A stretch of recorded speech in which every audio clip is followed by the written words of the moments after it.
প্রতিবাদ করতে গেলে আপনাকে দলীয় রাজনীতি করতে হবে। মানে আমি যদি আজকে বিএনপির বিরুদ্ধে কিছু বলি, আমি মনে হয় জামাত ইসলাম। বাংলাদেশের রাজনীতি বুঝতে গেলে বিহেভিয়ারাল সায়েন্স পড়তে হবে। আমরা যে বলছি সোশ্যাল সায়েন্স, আর্টস, এর হিউম্যানিটিজের মানে কি?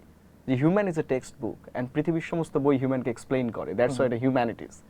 তো হিউম্যান বিহেভিয়ার আসলে পরবর্তী রাজনীতিকে ডিকটেট করে।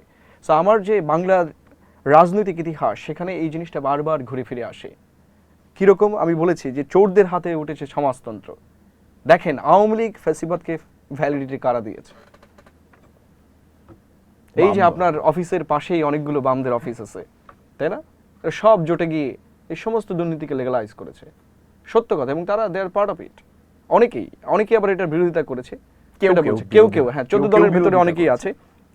সো এখানে আরেকটা জিনিস আছে, এখানে প্রতিবাদ মানে দলীয় রাজনীতি। অসাধারণ। প্রতিবাদ করতে গেলে আপনাকে দলীয় রাজনীতি করতে হবে। মানে আমি যদি আজকে বিএনপির বিরুদ্ধে কিছু বলি, আমি মনে হয় জামাত ইসলাম। বিষয়টা সেটা না, মানে আমি প্রতিবাদ করতেই পারি একটা খারাপ জিনিসকে। আমি প্রতিবাদ আমি নাগরিক হিসেবে করতে পারি। কেন রাজনীতির সাথে সংশ্লিষ্ট হতে হবে ভাই? আমি একজন মানুষ, নাগরিক। এখানে জীবন দেয়া মানে দলকে ক্ষমতায় তোলা। মানে আসলে এখানে কর্মীরা মারা যায় আর দল ক্ষমতায় চলে আসে। কোন কর্মীর জীবনে কি পরিবর্তন এসেছে? প্রত্যেকটা পরিবার নিঃস্ব হয়ে গেছে, জিরো। হয়তো কয়েকদিন যে ফুল টুল দিয়ে আসে, একটা ছবি তুলে আসে, পিকচার ফটোগ্রাফিক পলিটিক্স বলি আমরা, তারপরে শেষ। এখানে মৃত্যুর একমাত্র উদ্দেশ্য রাজনীতি।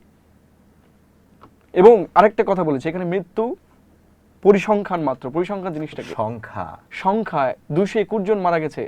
বাংলাদেশে যে 2000 মানুষ মারা গেল, এর মধ্যে আমার মতো শামীম হোসেন কয়জন মারা গেছে? কয়েকশো মারা গেছে। এক্স্যাক্টলি। তাদের নাম আমরা জানি না, শুধু জানি সংখ্যাটা। এই যে পটেনশিয়ালিটি নষ্ট হয়ে যাচ্ছে না, হাজার হাজার পটেনশিয়াল মানুষকে আমরা হত্যা করছি। এই যে হাদি ভাই মারা গেল, পটেনশিয়াল লিডারকে আমরা মেরে ফেললাম। It has been a number. কিছুদিন পর এটা পরিসংখ্যান হবে যে ওই সরকারে আমলে এতজন মারা গেছে, বাট আমরা কতগুলো প্রতিভাকে ধ্বংস করেছি, সেই প্রতিভার কোনো হিসাব আমাদের কাছে নাই।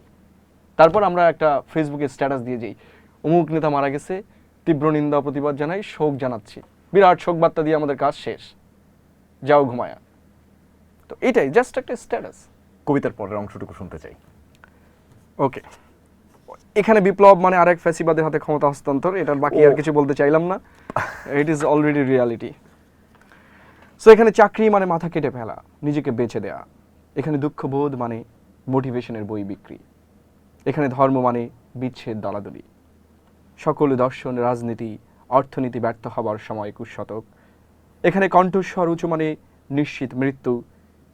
21 শতক তাই দেয়ালে পিঠ রেখে চুপচাপ বসে থাকার সময়, যেন জনশূন্য মরুদ্যানে একা বসে থাকা, চারিদিকে শুধু চোরা বালু, এক পা গেলেই মৃত্যু। 21 শতক মানে ভালোবাসাহীনতা। 21 শতকের শ্রেষ্ঠ পথ নিঃসঙ্গতা। আমাদের কিছু সময় একদম নিশ্চুপ থাকতে হবে, শুধু নতুন করে বাঁচার পথ খুঁজে বের করার জন্য। আমাদের কিছু সময় একদম নিশ্চুপ থাকা চাই।